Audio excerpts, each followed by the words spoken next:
नमस्कार दोस्तों, आप सुन रहे हैं रेडियो ग्रामोदय 90.4 एफएम और मैं हूं शुभम राणा आपके साथ। दोस्तों, अब आप सुनेंगे वेकअप करनाल डॉक्टर वीरेंद्र सिंह चौहान के साथ। वेकअप करनाल देखने और सुनने वाले सभी दोस्तों को वीरेंद्र सिंह चौहान का प्रणाम।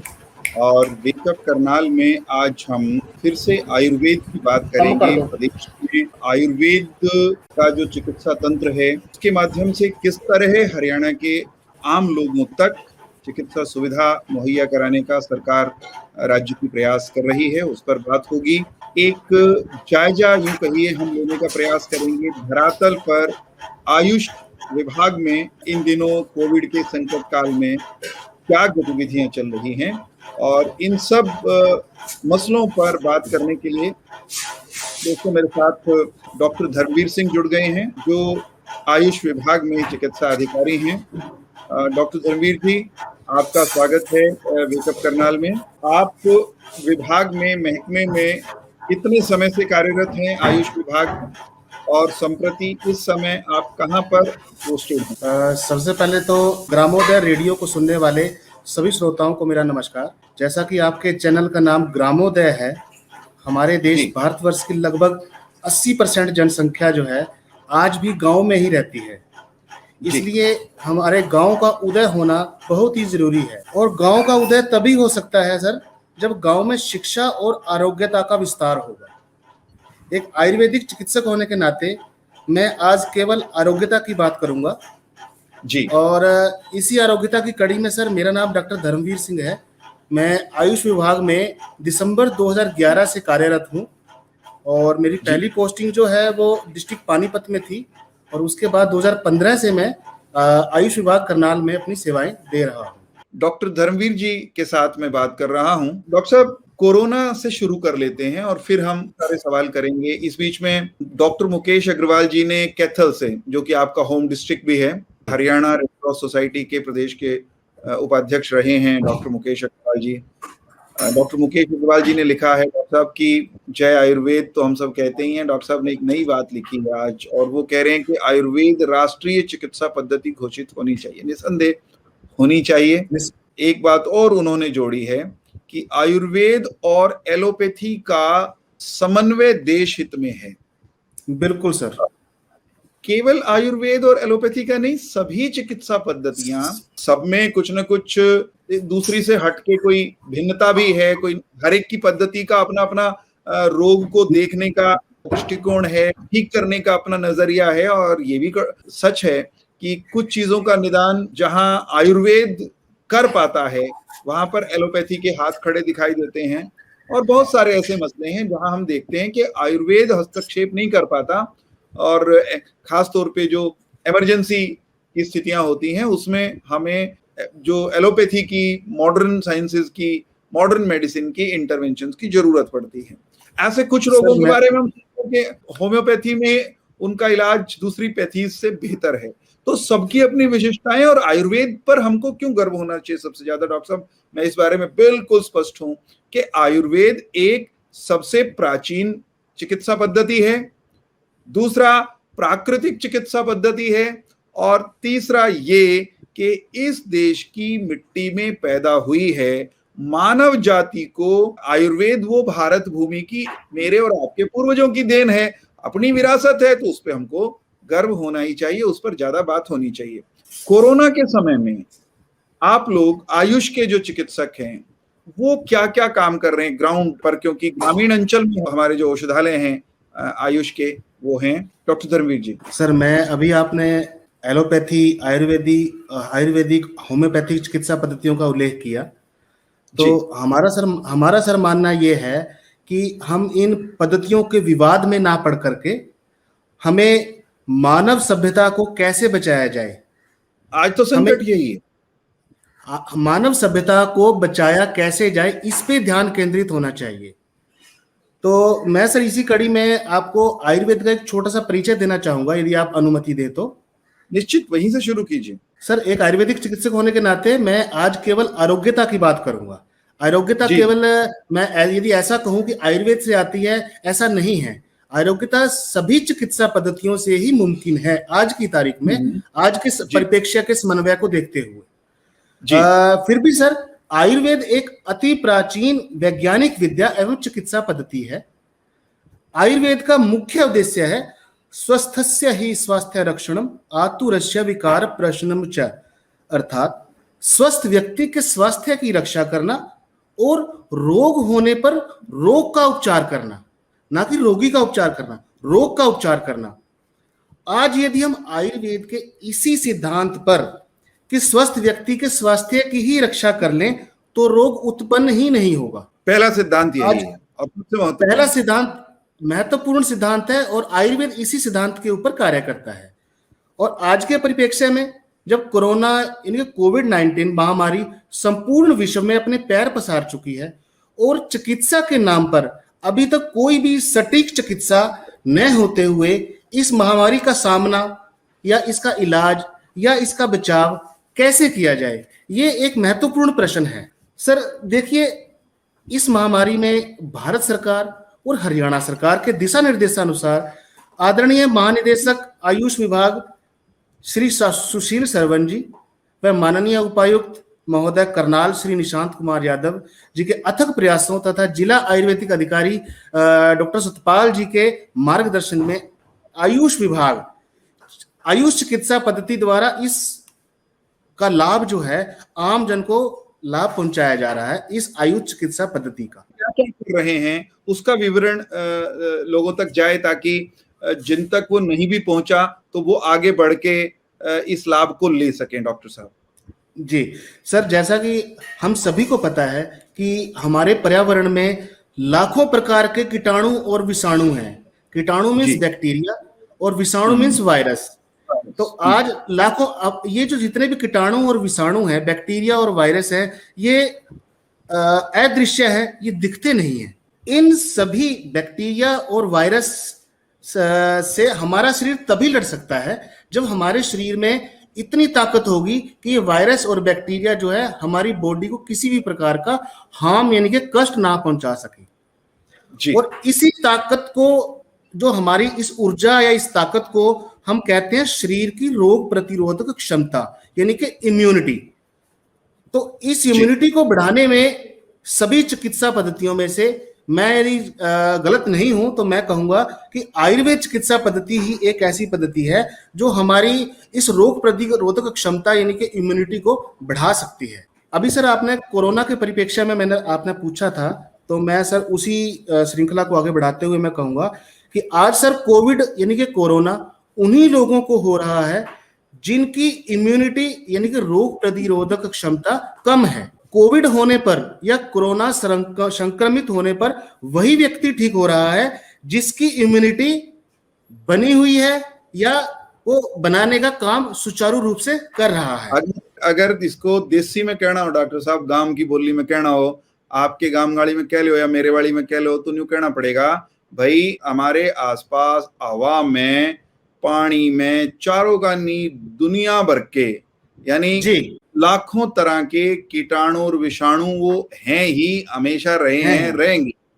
गात के भीतर भी हैं, चमड़ी पे भी हैं, माथे पे भी हैं, आँखों में भी हैं और हवा पानी में तो है ही है। खाने के रास्ते से भी अंदर जाते हैं, सांस के रास्ते से भी जाते हैं। जी, उनमें बहुत सारे कीटाणु विषाणु ऐसे हैं जो सारे के सारे नुकसान नहीं करते, लेकिन बहुत सारे ऐसे हैं जो आपके गात का नुकसान करेंगे, बीमारी पैदा करेंगे। और बीमारी पैदा करने से उनको अगर कोई रोकता है तो जो शरीर के भीतर यूं कहिए परमात्मा ने ताकत पैदा की है कि जैसे ही कोई जो विषाणु है आपकी देह में दाखिल होगा तो भीतर चौकीदार बिठा रखे राम ने, उसका नाम है इम्यूनिटी। चौकीदार कह लो, पहरेदार कह लो। तो विषाणु कीटाणु जुकरी जिस घड़ी भीतर बढ़िया तो अंदर जो रोग प्रतिरोधक क्षमता जिसको डॉक्टर साहब ने कहा वो हमारे शरीर के पहरेदार भीतर तक लट्ठा के खड़े हो जाएं और उस कीटाणु विषाणु से लड़ना शुरू कर देते हैं।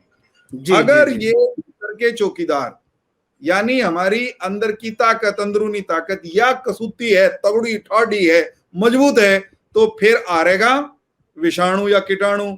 और भाई जो ताकत है भीतरली, अगर या किसी की कमजोर है तो फिर विषाणु कीटाणु हावी हो जाएगा, हावी होगा तो वो ढालेगा, यानी बीमारी हो जाएगी, और वह बीमारी कोरोना भी हो सके आजकल, क्योंकि कोरोना फैल रहा है, खतरनाक बीमारी है। इस बीमारी से डॉक्टर साहब ने ये बात कही है कि ये होगी भी उसके जिसकी इम्यूनिटी कमजोर है। और भाई अगर इम्यूनिटी तगड़ी नहीं हुई तो मानस फिर खाली बीमारी का काम नहीं चलता, बहुत सारे यानी लाखों की संख्या में लोगों के प्राण भी इस बीमारी के कारण चले गए। डॉक्टर साहब का दावा है इम्यूनिटी, रोग प्रतिरोधक क्षमता बढ़ाने में सबसे प्रभावी अगर कोई फार्मूले किसी विज्ञान के पास हैं वो आयुर्वेद के पास हैं। तो आयुर्वेद के जो सूत्र हैं इम्यूनिटी बढ़ाने के डॉक्टर साहब, उनका इस समय इस संकट के दौर में आप लोगों को कैसे कैसे लाभ पहुंचा रहे हैं, इसको थोड़ा एक्सप्लेन कर दीजिए। फिर कुछ मित्रों ने जो फेसबुक पर सवाल किए हैं उन पर जाएंगे। क्या दे रहे हैं आप लोगों को कि उनकी इम्यूनिटी बढ़ जाए, क्या खा लें वो कि इम्यूनिटी बढ़ जाए? सर देखिए, कोरोना जो है, कोविड-19 जो है, ये सीधे सीधे जो है हमारी इम्यूनिटी के ऊपर अटैक करता है। जब ये इम्यूनिटी के ऊपर अटैक करता है, जिसकी इम्यूनिटी कम होगी तो वो शारीरिक रूप से तो जो बीमार होगा ही होगा, और जब शारीरिक रूप से जब आदमी बीमार होता है तो कहीं ना कहीं उसका मानसिक स्तर या यूं कहें कि उसका मनोबल भी टूट जाता है। जब शारीरिक बीमारी हमारे मनोबल के ऊपर हावी हो जाती है, तब कहीं ना कहीं ये कैजुअलिटी या ये डेथ या मृत्यु जो है बढ़ रही है। तो ये शारीरिक बीमारी जो है, जो विषाणु हमारे शरीर पर जब अटैक करता है, इम्यूनिटी कम होती है, मनोबल टूट जाता है। जब मनोबल टूट जाता है तो आदमी हार जाता है, जीवन के संघर्ष से हार जाता है। अभी सर आपने क्वेश्चन पूछा कि अभी हम अपनी इम्यूनिटी को कैसे बढ़ाएं, या आयुर्वेद जो है इस इम्यूनिटी को बढ़ाने के लिए क्या क्या स्टेप उठा है? मेरा सवाल तो स्पेसिफिक है कि सरकार के आयुष विभाग में जो आप जैसे चिकित्सक कार्यरत हैं, आयुर्वेदिक चिकित्सा अधिकारी हैं, या आप लोगों के दूसरे सहयोगी हैं, वे इन दिनों कर क्या रहे हैं? वे कैसे कैसे अपने अपने गांव क्षेत्र के लोगों की इम्यूनिटी बढ़ाने में मदद कर रहे हैं? पहले तो यही जो प्रैक्टिकल हो रहा है उस पर बात करें, थ्योरी की चर्चा तो होती रहेगी और हम करेंगे। सर मैं इस बारे में आगे ये बताना चाहूंगा कि आयुर्वेद में सर इम्यूनिटी बढ़ाने के लिए सबसे पहले एक 6 चक्रों का या 6 विद्याओं का उल्लेख किया गया है, जिसको कि आचार्य चरक ने उसको सीधे अक्षरों में लिखा है कि इसको षड चक्र कहते हैं। यदि कोई भी व्यक्ति इन षड चक्रों के अनुसार अपना जीवन यापन करता है और अपने रोजमर्रा की जो लाइफ है या रोजमर्रा की जो रूटीन की चीजें जो हैं, इन षड चक्रों के अनुसार यदि की जाती हैं, हम इन ऐसे ऐसे विषाणुओं से, ऐसे ऐसे कीटाणुओं से हम लड़ सकते हैं। हमारी रोग प्रतिरोधक क्षमता स्वयं उत्पन्न हो सकती है। अब मैं उन षड चक्रों के बारे में थोड़ा सा संक्षिप्त वर्णन कर दूं। मैं इनमें पहला षड चक्र का नाम है दिनचर्या, उसके बाद है रात्रिचर्या, ऋतुचर्या, आहार, आहार विधि और सदवृत्त। ये सर 6 चक्र हैं। यदि हम सुबह, हमारी शुरुआत होती है ब्रह्म मुहूर्त में उठने से लेकर के, हमारी ब्रह्म मुहूर्त शुरू होता है, सुबह का जो पीरियड होता है वो सूर्य उदय होने से लगभग 1.5 घंटा पहले को हम ब्रह्म मुहूर्त कहते हैं। उस समय जब हम उठ जाते हैं तो वहां से हमारी दिनचर्या शुरू हो जाती है। तो जैसे कहा भी गया है कि early to bed early to rise, जितना जल्दी व्यक्ति सोएगा रात को उतना जल्दी ही वो उठेगा। अब आज के आप वातावरण में देखो सर, इतना जिंदगी की भागम भाग हुई पड़ी है, होड़ लगी पड़ी है एक दूसरे से आगे निकलने के लिए। तो उससे क्या हो रहा है कि देखो, विज्ञान ने नो डाउट कि बहुत सारे आविष्कार किए हैं, पर इस विज्ञान ने कहीं ना कहीं जो है हमारी मानव सभ्यता के ऊपर भी कहीं ना कहीं अटैक किया है। अब आज से आप ज्यादा नहीं कहूंगा, लगभग 70-80 साल पहले देख लीजिए, या मेरा जन्म 1980 में हुआ है, 1980 के बाद से लेकर के आज 2020-21 आ गया है, तो लगभग 40-42 साल हो गए हैं। इन 40-42 साल में हम देख रहे हैं कि बहुत सारी चीजें बदल चुकी हैं। लोगों को नित्य जैसे शौच, दातुन, व्यायाम, शरीर की मालिश, नस्यकर्म मतलब नहाने से पहले जो है, जो बड़े बुजुर्ग जो है नहाने से पहले नाक के अंदर तेल या घी का जो है ना प्रयोग किया करते थे, ताकि जो उनके नाक की जो म्यूकस मेम्ब्रेन है वो मॉइस्चराइज रहे, तैलीय रहे। तैलीय क्यों रहे? अब आज देखिए कोरोना जो है, सभी कहते हैं कि मास्क पहनिए। मास्क पहनने का क्या तात्पर्य है यहाँ पे? ताकि जो भी एयर कंटामिनेटेड एयर है या कंटामिनेटेड कीटाणु है या विषाणु है, वो हमारे श्वास नलिका में ना जाए। श्वास नलिका में सर कहाँ से जाएंगे? वो हमारी नासिका के थ्रू होकर के जाएंगे। जब हम नस्यकर्म यानी कि तेल या घी का हमने प्रयोग अच्छी प्रकार से किया होगा, तो वो हमारा लुब्रिकेटेड हुआ होगा, मॉइस्चराइज हुआ होगा, तो जो भी कीटाणु या विषाणु है वो हमारे नासा के अंदर जो है ना रोम छिद्र हो है और उसमें बाल उगे हुए हैं, आपने देखा होगा, सभी लोगों ने महसूस किया होगा, तो वो वहीं रुक जाते हैं। जब हम उसकी पूर्ण रूप से हम उसकी सफाई करते हैं शौच आदि क्रिया के दौरान, स्नान आदि के दौरान, तो वो सारे कीटाणु विषाणु जो है ना स्नान आदि कर्म से निकल जाते हैं। तो ये सर दिनचर्या है। और उसी दिनचर्या में सर अब सर लोगों का देखो रात्रिचर्या में आगे बताऊंगा। रात्रिचर्या में सर जो लोगों का जो है रात को सोना, रात्रि में लेट खाना खाते हैं, एक चलन हो गया है। लेट खाना खाते हैं, लेट ही सोते हैं, तो जितना लेट सोएंगे उनकी दिनचर्या जो है उतनी ही सुबह लेट जो है शुरू होगी। यदि दिनचर्या अच्छी रहती है तो रात्रि को नींद भी अच्छी आती है। यदि दिनचर्या यदि आपकी सुबह 9 या 9:30 बजे शुरू होगी तो आपको रात्रि की जो निद्रा है वो आपको उतनी ही लेट आएगी। फिर वो सुबह उठने की जल्दबाजी, इन सभी में जो है ना हमारी दिनचर्या और रात्रिचर्या दोनों खराब होगी। यानी कि आयुर्वेद के सिद्धांत के अनुसार दोनों ही षड्चक्रों के जो दोनों पहलू हैं, यदि दोनों ही ये खराब हो गए तो बाकी जीवन तो सारा का सारा। अभी देखिए सर भारत सरकार ने अभी कुछ दिन पहले एनसीडीज के अभी भी स्वास्थ्य विभाग में भी और हमारे आयुष विभाग में भी एनसीडी के ऊपर नॉन कंजेनाइटल डिजीज यानी कि जितने भी प्रकार के ब्लड प्रेशर से संबंधित बीमारियां हैं, मधुमेह से संबंधित बीमारियां हैं, ये सभी हमारी दिनचर्या और रात्रिचर्या जब खराब हो जाती हैं, ये बीमारियां तभी उत्पन्न होती हैं। अब मधुमेह देख लीजिए, जो लोग दिनचर्या जिनकी खराब होगी, रात्रि को लेट तक जागते हैं, सुबह लेट तक उठते हैं, उनमें कोई उनका व्यायाम नहीं रहा, किसी प्रकार का योग नहीं रहा, किसी प्रकार की एक्सरसाइज नहीं रही, पड़े पड़े सारा दिन जो है उन्हीं चीजों में व्यस्त रहते हैं, तो वेट बढ़ रहा है, ओबेसिटी बढ़ रही है। ओबेसिटी के साथ साथ उनके जितने भी जैसे पेनक्रियाज है, लीवर है, ये सभी ऑर्गन जो हैं वो कहीं ना कहीं निष्क्रिय हो रहे हैं। तो उनसे जितने भी निकलने वाले अंतःस्राव हैं, हॉर्मोन्स हैं, वो ऑटो इम्यून डिजीज में कन्वर्ट हो रहे हैं। तो उनकी यानी कि ऑटो इम्यून डिजीज मतलब उनकी खुद की जो एंटीबॉडी, जो रोग प्रतिरोधक क्षमता है, उन्हीं को खा रही है वो।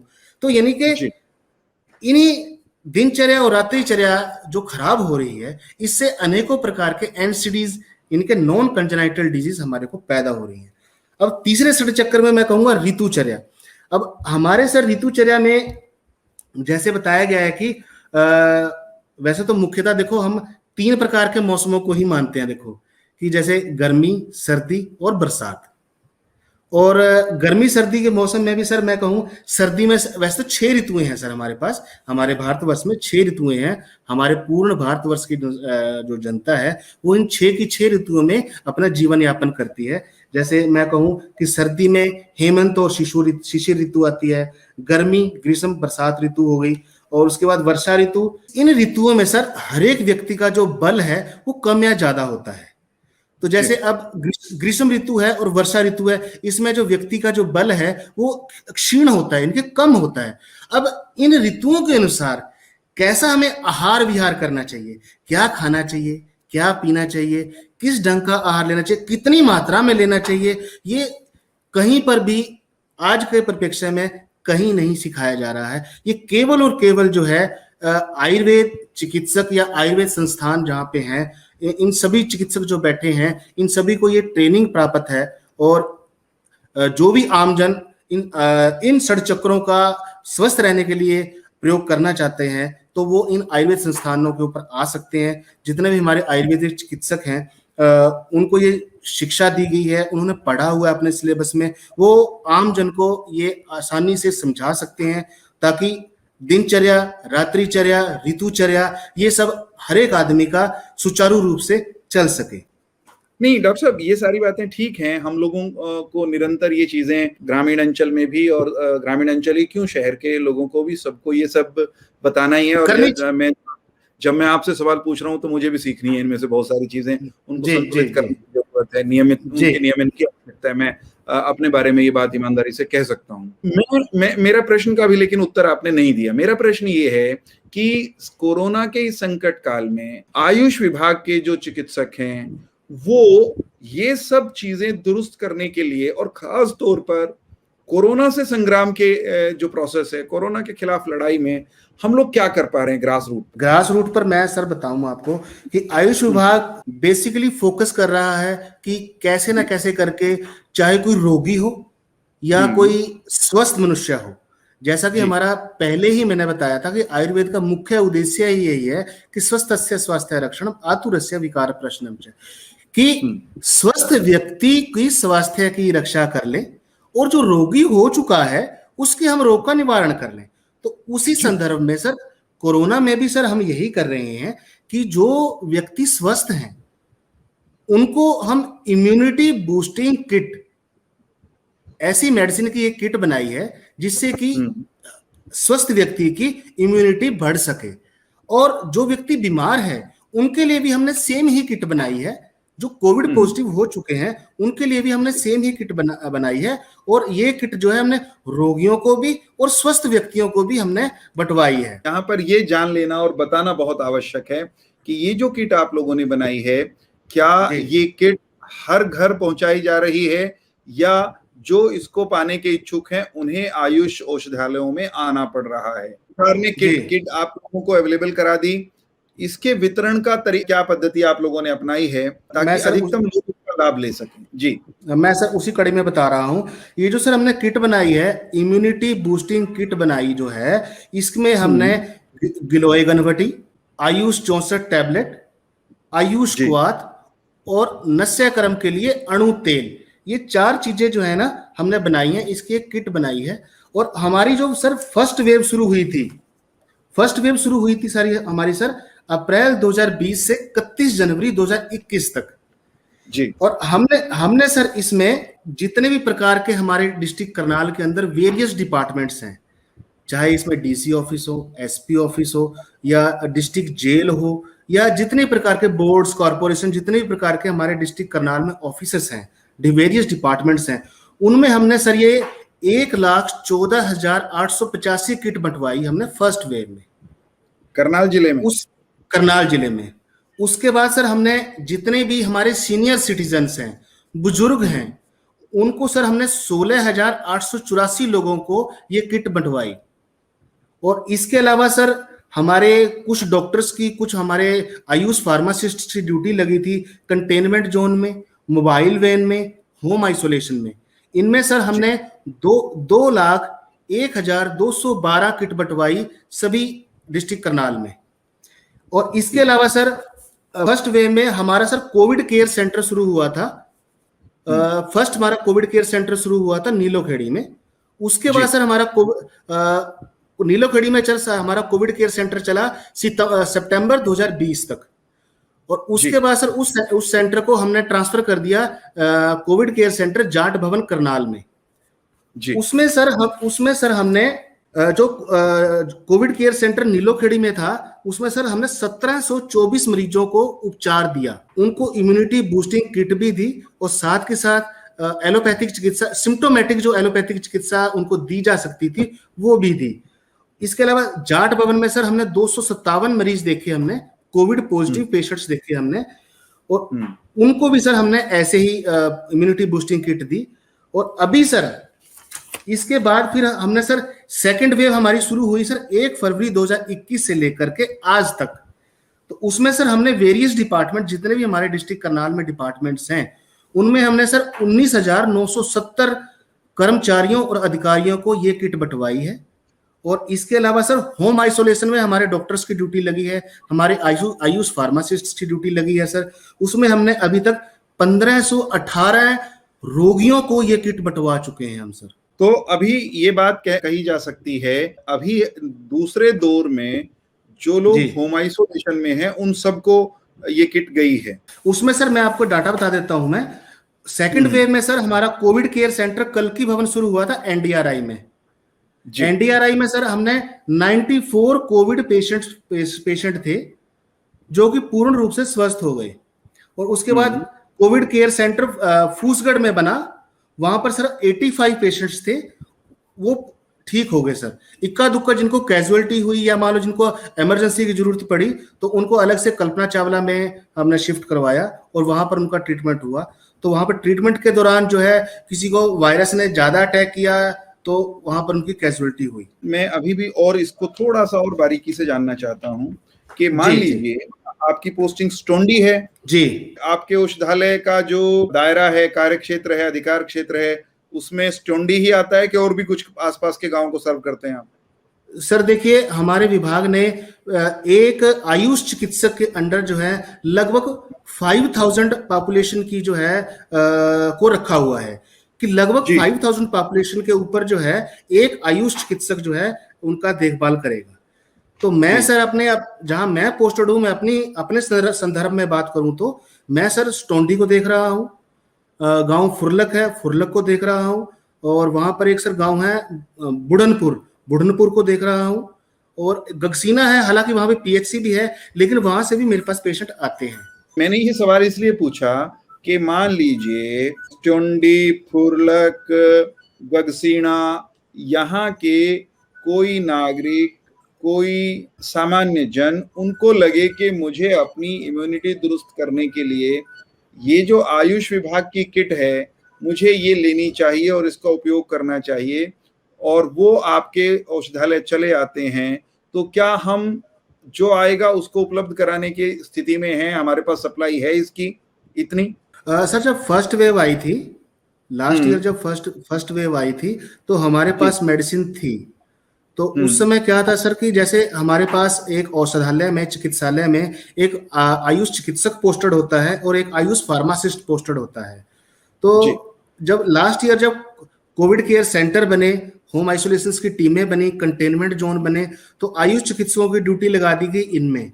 पीछे जब फार्मासिस्ट बचा था तो फार्मासिस्ट जो है जितने भी गांव से एज ए ओपीडी आते थे तो उनको जो है वो किट प्रोवाइड करवाई गई और सभी लोगों को। इसके अलावा भी सर जैसे अभी जब हमारे इस रेडियो की प्रोग्राम की शुरुआत हुई थी, आपने आयुष हेल्थ वेलनेस सेंटर का प्रोग्राम का नाम लिया था, जिसके बारे में हम सब अभी चर्चा करेंगे शायद। और उसमें सर हमारे को आशा वर्कर जो है आयुष हेल्थ वेलनेस सेंटर में आशा वर्कर समावेश की गई हैं। और हमने जब हमारी कोविड केयर सेंटर से ड्यूटी हट करके अब हम जब अपनी पेरेंट पोस्टिंग में जब ड्यूटी करने चले गए, हमने उन आशा वर्कर का सहारा लिया, उनकी ड्यूटीज ली, उनकी सेवाएं ली, और जितनी प्रकार की हमारे पास मेडिसिन थी जो इम्यूनिटी बूस्ट कर सके, हमने पूरे गांव में जाकर के ये किट बंटवाई। और जितने साथ में लगते गांव थे वहां पर जो हमारी एएनएम थी, एएनएम का साथ लिया, आशा वर्कर के साथ उनको उनकी टीम बनाई, उनकी टीम बना करके हमने प्रत्येक गांव का एक डाटा कलेक्ट किया, वहां पर पता किया कि कितने बुजुर्ग हैं यहाँ पर और कितने लोग ऐसे हैं जो बीमार चल रहे हैं, चाहे वो किसी भी बीमारी से ग्रसित हो। हमने उन सबको ये किट बंटवाई। रेडियो ग्रामोदय पर इस समय वेकअप करनाल कार्यक्रम चल रहा है, बात आयुर्वेद की हो रही है। आयुर्वेद के चिकित्सक डॉक्टर धर्मवीर मेरे साथ हैं। स्टोंडी गांव है घरोंडा विधानसभा का, वहां आपकी तैनाती है। मूलतः कैथल जिले के रहने वाले हैं डॉक्टर धर्मवीर, और करीब करीब 1 दशक हो गया विभाग में सेवाएं देते हुए। डॉक्टर धर्मवीर श्री कृष्णा आयुर्वेदिक महाविद्यालय कुरुक्षेत्र से पढ़े हैं, और इस महाविद्यालय को अब विश्वविद्यालय में यूं कहिए कि उसका ग्रेड कर दिया गया है राज्य सरकार द्वारा। तो हरियाणा में अब हमारे पास अपना एक आयुष का, आयुर्वेद का विश्वविद्यालय भी है। चिकित्सकों की संख्या भी कोरोना काल के दौरान भी प्रदेश में बढ़ाई गई है। एनएचएम के अंतर्गत कुछ नए, कुछ अतिरिक्त चिकित्सक कॉन्ट्रैक्ट पर आयुष के, उनकी तैनाती, उनकी पोस्टिंग, उनकी बहाली की गई है विभाग में। तो सरकार का प्रयास है कि आयुष की जो सुविधाएं हैं वो पहले की तुलना में बेहतर हों और हर दिन उनमें बेहतरी लाई जा सके। उसी के अंतर्गत हेल्थ और वेलनेस सेंटर का कंसेप्ट लेकर के सरकार आई है। डॉक्टर धर्मवीर जी ने उसका जिक्र कर ही दिया है, उस पर बात करेंगे। डॉक्टर मुकेश अग्रवाल कह रहे हैं कि सरकारी आयुर्वेद चिकित्सक जो हैं आयुर्वेद को बढ़ावा देने में असफल रहे हैं और अधिक ऊर्जा, उनका मंतव्य है कि लगाने की जरूरत है। और डॉक्टर मुकेश अग्रवाल जी ने फिर सुझाव भी दे दिया है, एक और जो आयुर्वेद के हमारे चिकित्सा केंद्र हैं, औषधालय हैं, उनके इंफ्रास्ट्रक्चर को, उसको और बेहतर बनाने की गुंजाइश है। पर भी मैं आपकी टिप्पणी लूंगा। मुझे लगता है वेलनेस सेंटर का जो कंसेप्ट है धीरे धीरे इस तरफ हमको आपको लेकर जाएगा। राधे श्याम शर्मा जी हांडी खेड़ा सिरसा से लिख रहे हैं कि वात पित्त कफ का सही संतुलन रखने में केवल आयुर्वेद ही कारगर है, क्या यह बात सत्य है वैद्य जी? तो पहले इस प्रश्न पर टिप्पणी करिए, फिर हम आएंगे कि वात पित्त कफ है क्या, ये भी तो पता चलना चाहिए डॉक्टर साहब। जिनसे मारे वर्गे अनजान अज्ञानी मानस है उन्हें बेरा पाटना चाहिए। तो दोस्तों वात पित्त कफ की बात करते हैं। जब भी आयुर्वेद वालों से आप बात करेंगे ना तो वो कहेंगे आपका यो बिगड़ गया, यो बढ़ गया, यो घट गया। भाई यू ओए के है, ये डॉक्टर धर्मवीर जी अभी हमें बताएंगे वात पित्त कफ क्या है और इनके संतुलन से कैसे रोग पैदा होते हैं। आप भी सवाल कर सकते हैं डॉक्टर धर्मवीर जी से फोन करके, सीधे आपके सवाल उन तक जाएंगे और उनके जवाब रेडियो के माध्यम से और सोशल मीडिया के माध्यम से आप तक आएंगे। डॉक्टर धर्मवीर जी, 2 सवाल हो गए आपके लिए। एक, वात पित्त कफ का कंसेप्ट बहुत ब्रीफली इस पर प्रकाश डाल दीजिए और फिर बताइए कि ये हेल्थ और वेलनेस सेंटर्स का कंसेप्ट जो है ये कब से हमने हरियाणा में इंट्रोड्यूस किया है और इसके तहत अभी तक क्या हो गया है और आने वाले दिनों की कुछ अगर आपको जानकारी है कि इसमें ये होना प्रस्तावित है तो वो भी आप जरूर बताएं डॉक्टर धर्मवीर। सर, सबसे पहले मैं बताना चाहूंगा कि आयुर्वेद के अनुसार जो है शरीर में 3 प्रकार के दोष होते हैं। ये दोष जो हैं ये हमें स्वस्थ भी रखते हैं और हमें बीमार भी करते हैं। यानी कि 3 प्रकार के जो दोष हैं वो है वात, पित्त और कफ। ये वात, पित्त और कफ का जब हमारे शरीर में संतुलन होता है तो आदमी जो है स्वस्थ रहता है। और इन्हीं दोषों को वात, पित्त और कफ, जब ये तीनों जो दोष है इनमें से एक दोष या द्विदोष यानी कि द्विंदस दोष या त्रिदोष यानी कि तीनों दोष जब अपनी मात्रा से ज्यादा अधिक मात्रा में बढ़ जाते हैं तो उस समय जो है ना हमारा शरीर में रोग उत्पन्न होता है। अब जैसे कि वात जो है, वात की हम पहचान कैसे करें कि जो वातज व्यक्ति होगा, मैं कहूं कि वातज प्रकृति का जो व्यक्ति होगा वो व्यक्ति जो है पतला होगा यानी कि थिन होगा और वो उसकी जो चंचलता जो है, मन की चंचलता जो है वो बढ़ती जाएगी, बड़ी होगी उसकी मन की चंचलता। और वो उसको वात के रोग यानी कि जैसे जोड़ों का दर्द, मांसपेशियों का दर्द, ये बहुत ज्यादा एकदम से ज्यादा हो जाएगा। दूसरा दोष आता है पित्तज दोष। पित्तज का मतलब होता है अग्नि। जब अग्नि हमारे शरीर के अंदर ज्यादा बढ़ जाएगी तो ऐसे व्यक्ति कौन से होते हैं जिनका ब्लड प्रेशर बहुत ज्यादा हाई रहता है, यानी कि उनको भूख ज्यादा लगती है, चेहरा जो है एकदम दमदमाता हुआ नजर आएगा और जो है चेहरे के ऊपर कहीं ना कहीं उनको फुंसियां नजर आएंगी या लाल लाल चकत्ते नजर आएंगे। तो ऐसे व्यक्ति जो होते हैं उनको गुस्सा बहुत जल्दी आता है, प्यास बहुत जल्दी लगती है। तो ऐसे व्यक्ति जिनके अंदर ये लक्षण दिखाई देंगे वो पित्तज प्रकृति के होंगे। एक कफज प्रकृति के लोग वो होते हैं जो बहुत ज्यादा स्थूल होंगे, मोटे होंगे और उनकी आवाज जो है ना बहुत ही धीमी और बहुत ही सौम्य होगी। तो ऐसे व्यक्ति जो दिखाई देते हैं वो कफज प्रकृति के लोग होते हैं। और एक व्यक्ति होता है त्रिदोषिस प्रकृति का, मतलब उसके अंदर तीनों दोष अपना सामंजस्य बनाए हुए हैं, संतुलन बनाए हुए हैं। वो ना अति स्थूल होगा, ना अति सूक्ष्म होगा, ना उसको ज्यादा गुस्सा आएगा, ना वो ज्यादा जो है ना ठंडे मिजाज का होगा। वो एक कंप्लीट पैकेज होगा, एक मतलब मनुष्य वो एक कंप्लीट व्यक्ति होगा। उसमें तीनों दोष जो हैं अपनी साम अवस्था में रहते हैं। उनमें से जब किसी भी एक दोष का भी बढ़ जाएगा तो उसमें उस दोष के लक्षण उसके अंदर आ जाएंगे। मान लो वात, एक नॉर्मल आदमी है उसके अंदर वात बढ़ गई तो उसके अंदर वात के लक्षण आने शुरू हो जाएंगे। जैसे हड्डियों के अंदर, ज्वाइंट्स के अंदर से ना कटक कटक की आवाज आने सुनाई दे देगी, उसको ज्वाइंट्स में पेन होगा, मांसपेशियों में पेन होगा। और ऐसे ही पित्तज की दोष की अधिकता हो जाएगी, उसको प्यास ज्यादा लगेगी, गुस्सा अधिक ज्यादा आएगा और त्वचा के रोग ज्यादा हो जाएंगे उसको। और ऐसे कफज दोष बढ़ जाएगा उसको, तो कफज दोष में उसको ओबेसिटी, मोटापा ज्यादा हो जाएगा, हृदय के रोग हो जाएंगे उसको।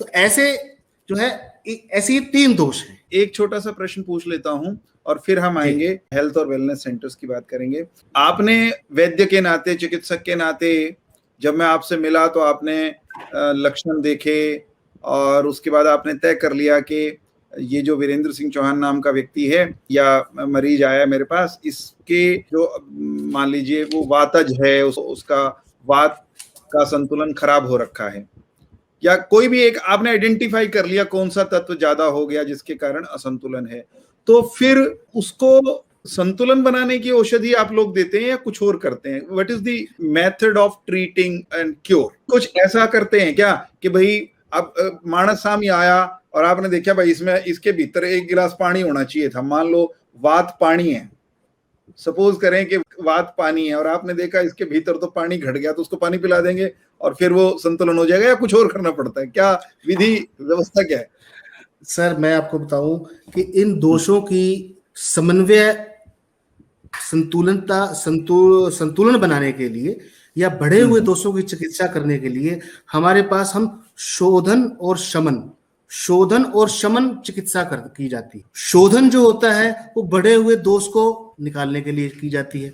वो शोधन जो होता है वो हमारा बस्ती कर्म है या पंचकर्मा है, उससे हम शोधन कर्म करते हैं।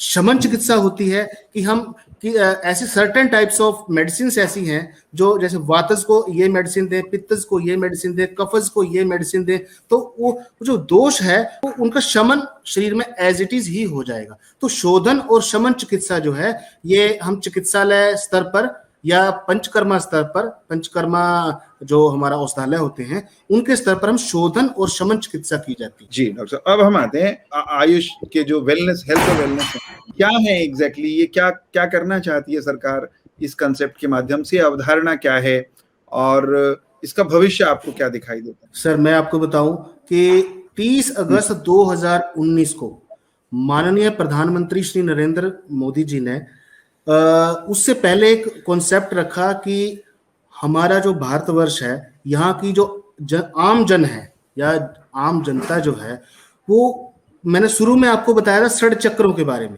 कि षड चक्रों लोग जो है आज अपनी दिनचर्या भूल गए हैं, रात्रिचर्या भूल गए हैं, ऋतुओं में कैसा खान पान है, कैसा आहार विहार करना चाहिए, ये सब मतलब विज्ञान की दौड़ धूप में इन सब चीजों को भूलते जा रहे हैं। तो उस समय एक प्रोग्राम आया था 2018 में NPCDCS यानी कि national programme on cancer, stroke, diabetes and ये हार्ट डिजीज। तो ये सब बीमारियां जितनी भी थी बीमारियां, ये सब जो हमारा स्वस्थ वृत्त खराब हो गया, जो स्वस्थ वृत्त खराब हो गया, हमारी दिनचर्या खराब होगी, हमारा रात्रिचर्या खराब होगी, हमारी ऋतुचर्या खराब होगी। तो इन सब को ठीक करने के लिए, और दूसरा अभी जो आपने प्रकृति का मुद्दा उठाया था थोड़ी देर पहले, प्रकृति के बारे में आपने जिक्र किया था, तो स्टडीज में यह दावा किया गया कि हर एक प्रकार के मनुष्य की, इवन के मान लो एक परिवार में 4 सदस्य हैं तो उन चारों व्यक्तियों की अलग अलग प्रकृति होगी। तो सरकार ने कहा कि हम एक काम करते हैं कि पूरे गांव के स्तर पर, मान लो एक गांव एक चिकित्सक है, उसके अंडर 5000 की पॉपुलेशन है, तो हम उन 5000 लोगों की पॉपुलेशन जो है उनकी प्रकृति की स्क्रीनिंग करवा लेते हैं कि फला आदमी जो है प्रकृति की स्क्रीनिंग करवा लेते हैं, उनकी जांच कर लेते हैं, सारे गांव का डाटा आपके पास आ जाएगा कि फला मनुष्य जो है वातज प्रकृति का है, फला मनुष्य जो है वो पित्तज का है, कफज का है, या द्विंदज का है, या त्रिदोषज का है। जब वो डाटा आपके पास सारा उपलब्ध हो जाएगा कि पेशेंट जो है या मरीज जो है, रोगी जो है, जब आपके पास आता है, आपके चिकित्सालय में आता है, उसका पेशेंट का डाटा ऑलरेडी प्रकृति के रूप में आपके पास विद्यमान है।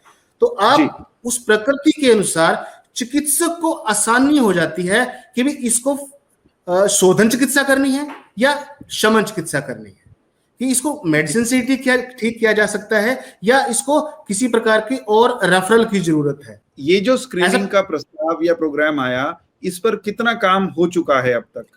जी, मैं आपको बताना चाहूंगा कि शुरुआत में 30 अगस्त 2019 को माननीय प्रधानमंत्री श्री नरेंद्र मोदी जी ने सबसे पहले हरियाणा प्रदेश को ही चुना और हरियाणा प्रदेश की 10 डिस्पेंसरीज को लिया और उनको आयुष हेल्थ वेलनेस सेंटर में अपग्रेड किया गया।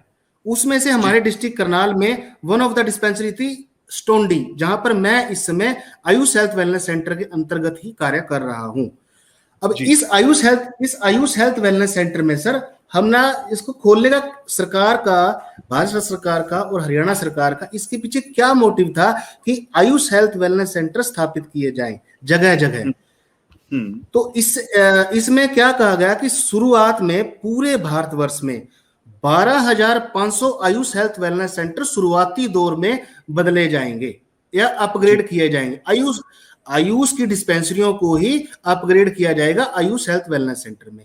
तो हरियाणा में सबसे पहले शुरुआत हुई, हरियाणा में 10 डिस्पेंसरियों को लिया गया। उसके बाद सरकार ने एक टारगेट रखा कि हम आई थिंक 2020 के अंत तक आते आते हम 200 डिस्पेंसरियों को हम आयुष हेल्थ वेलनेस सेंटर में तब्दील या अपग्रेड इसको कर देंगे। अभी मैं करनाल के संदर्भ में बात करूं तो इसमें हमारी लगभग 26 डिस्पेंसरियां ऐसी हैं जो आयुष हेल्थ वेलनेस सेंटर में तब्दील हो चुकी हैं। हमारे पास अब करनाल जिले में 26 Ayush health and wellness centres काम कर रहे हैं और ये पूर्व में डिस्पेंसरीज होती थी, इनको अपग्रेड करके बनाया गया है। अब एक तो आप लोग कर रहे हैं स्क्रीनिंग, आपके प्रत्येक आयुष और मतलब प्रत्येक जो हमारा हेल्थ एंड वेलनेस सेंटर है उसके क्षेत्र के अंतर्गत आने वाली पूरी आबादी की प्रकृति की स्क्रीनिंग होनी है। तो मैं अगर आपसे पूछूं, क्योंकि आप पहले वालों में हो, शुरुआती वालों में हो, तो आपकी जो आबादी है आपके अंतर्गत आने वाली, उसमें से कितने लोगों का डेटा अब हमारे पास आ चुका है, हम प्रॉपरली स्क्रीनिंग कर पाए हैं? क्योंकि हमारे पास हेल्थ इंफ्रास्ट्रक्चर कम है। मान लीजिए आप उस वेलनेस सेंटर में इकलौते अधिकारी हैं, आपके मातहत कुछ सहायक होंगे, तो कितना काम हमने कर लिया और ये कंप्लीट कब हो जाएगा डॉक्टर साहब? सर शुरुआत में जब हमारी शुरुआत हुई तो हमने आयुष हेल्थ वेलनेस सेंटर का कार्य जो है 1 सितंबर 2019 से शुरू किया, जो कि आते आते मार्च 2020 में आके कुछ इसके ऊपर ब्रेक लग गया। वो आपको पता ही है, कोविड-19 आ गया, लॉकडाउन लग गया, कोरोना आ गया, लॉकडाउन लग गया, सभी चिकित्सकों की ड्यूटियां जो है कोरोना में लगा दी गई। उसके बाद कुछ एक देर के लिए काम नवंबर में फिर शुरू हुआ, हमने फिर उसको उस काम को जो है थोड़ी स्पीड दी और उसके बाद फिर दोबारा से फरवरी 2021 में दोबारा से कोविड आ गया और सेकंड वेव आ गई। उसके बाद दोबारा से जो है सभी डॉक्टर्स की, सभी चिकित्सकों की ड्यूटियां जो है कोविड में लगा दी गई। तो कार्य जो मैं कहूं प्रकृति की, जहां तक मैं बात करूं कि जो मेरे मातहत जो मैंने अभी तक डाटा कलेक्ट किया है वो लगभग 250 से 300 लोगों का जो डाटा मैंने प्रकृति का जो है डाटा वो मैंने चेक कर लिया है स्टोंडी गांव के लोगों का। हम इस डाटा को क्या डिजिटाइज कर रहे हैं, कंप्यूटराइज कर रहे हैं?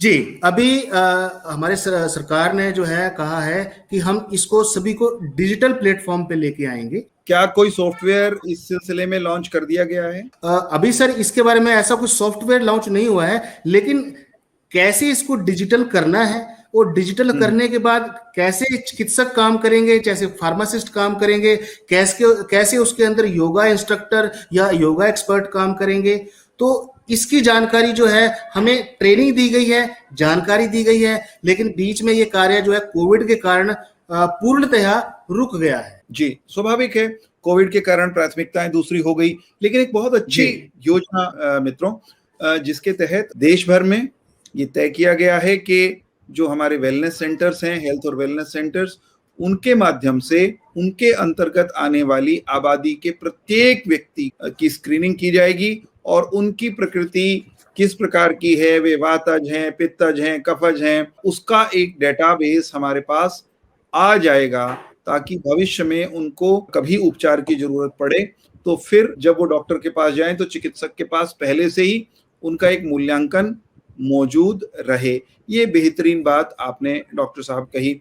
चलते चलते राधेश्याम शर्मा जी ने आपका धन्यवाद किया है, वात पित्त कफ के बारे में विस्तृत जानकारी मिली, धन्यवाद। कृपया उच्च रक्तचाप हेतु स्थायी समाधान आयुर्वेद में क्या है उसका वर्णन जरूर कर दें डॉक्टर साहब। मैं राधेश्याम शर्मा जी का धन्यवाद करना चाहूँगा कि उन्होंने जो है हमारी बात को गौर से सुना और अपनी समस्या जो है वो पटल पर रखने की कोशिश की। तो राधेश्याम शर्मा जी, मैं आपको बताना चाहूँगा कि आप जो है सबसे पहले अपनी प्रकृति की जांच करवाइए कि आपकी प्रकृति क्या है। अब मैं आपको कोई औषधि इस पटल पे, इस ग्रामोदय रेडियो के माध्यम से आपको बता दूं, अब प्रकृति आपकी कोई और हो, अब मैं दवाई आपको कुछ और बता दूं, तो वो एक मिथ्या या मैं कहूँ गलत उपचार हो जाएगा। तो सबसे पहले मैं आपको यही रिक्वेस्ट करना चाहूंगा कि आप हमारे किसी भी आयुष चिकित्सालय के अंदर जा करके अपनी प्रकृति की जांच करवाएं।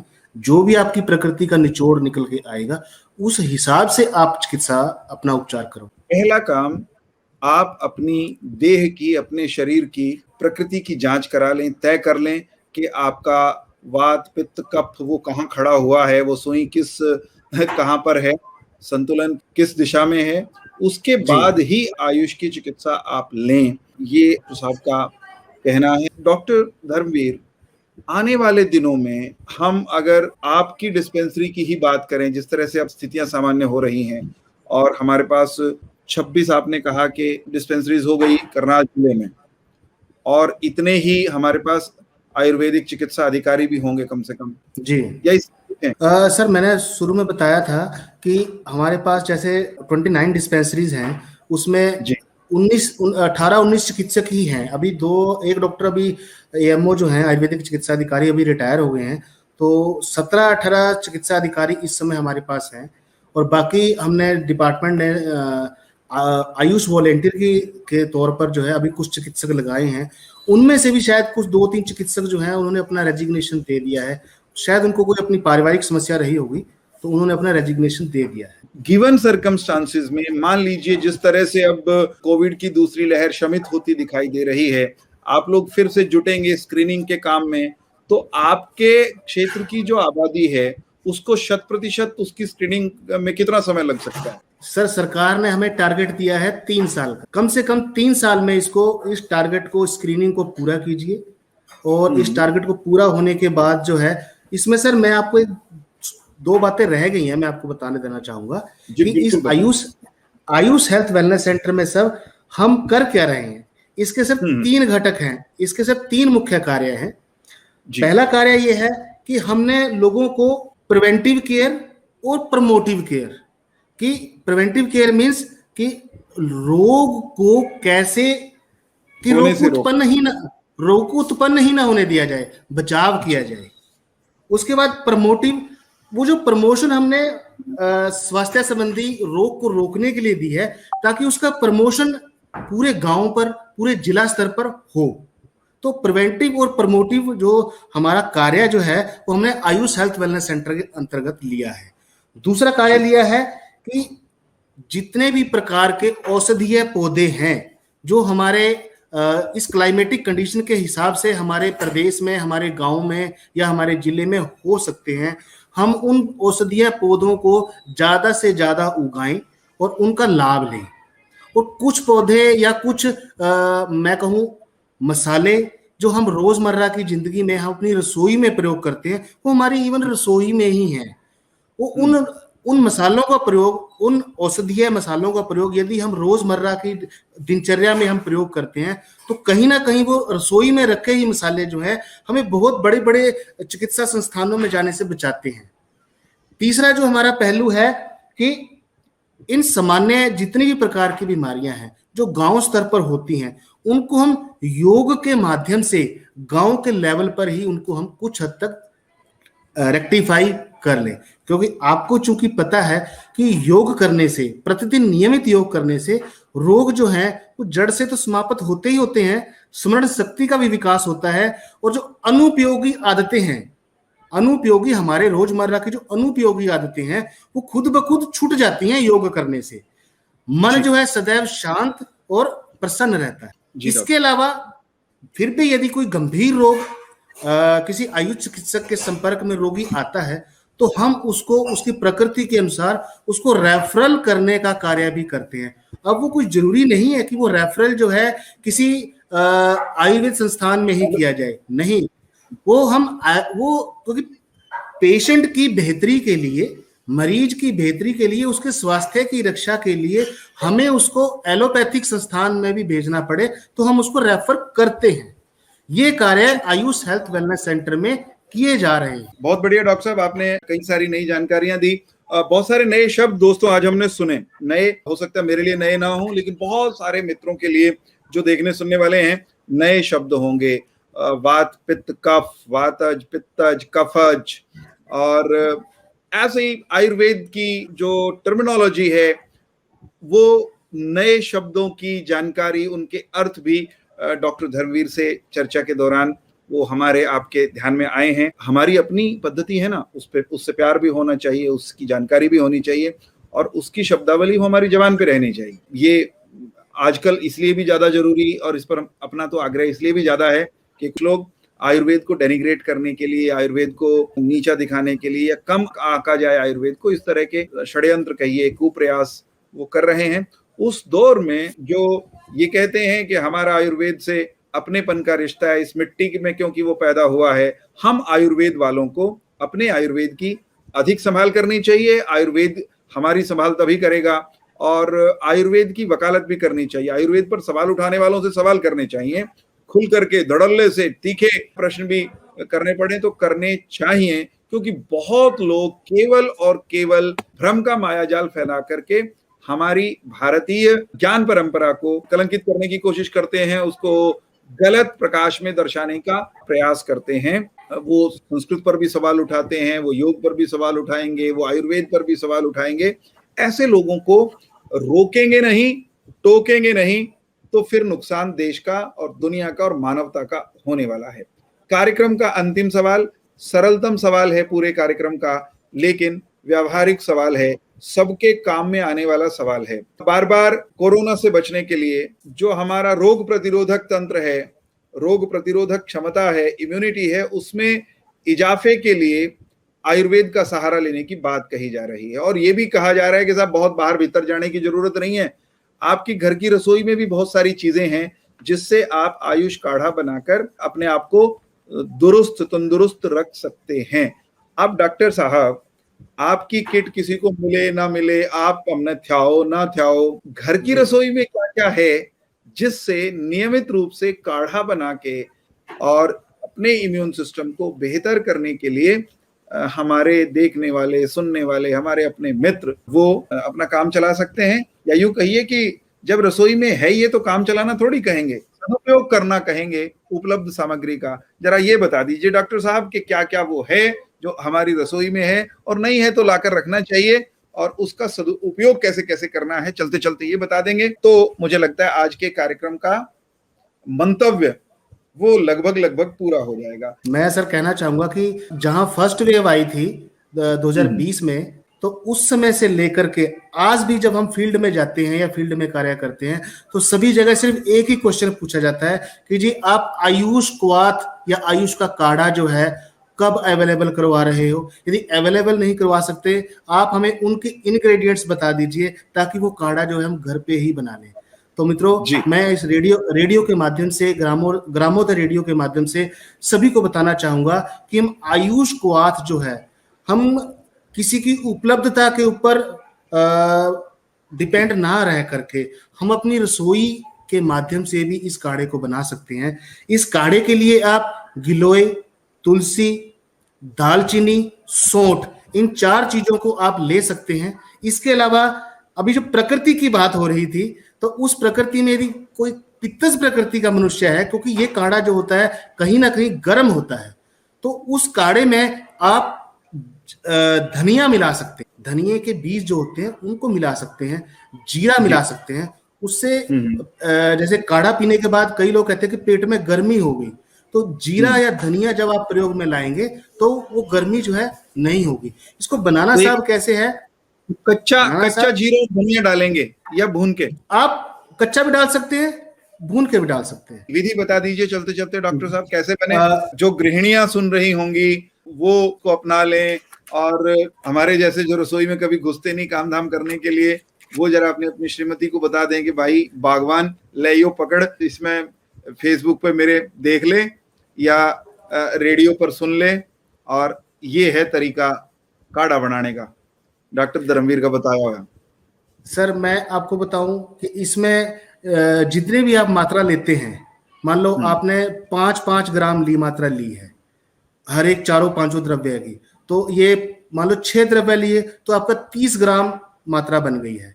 तो उस 30 ग्राम मात्रा का 8 गुना पानी में उसको उबालना है, उसको पकाना है। जब वो 1/4 हिस्सा रह जाए तो उसको जो है आप 50-50 ग्राम की मात्रा में आप जो है उसको दिन में अपनी प्रकृति के अनुसार, फिर वही प्रकृति की बात आती है, अपनी प्रकृति, यदि पित्तज प्रकृति है तो आप दिन में 1 बार ही लें, वातज प्रकृति है तो आप दिन में 2 बार ही लें, यदि कफज प्रकृति है तो आप 3 बार भी ले लेंगे तो नुकसान नहीं होगा। फिर भी मैं एक बार और स्पष्ट करना चाहूंगा, चिकित्सक की देखरेख में ही लें, अन्यथा दिन में 1 बार तो काढ़ा लेना सुनिश्चित करें।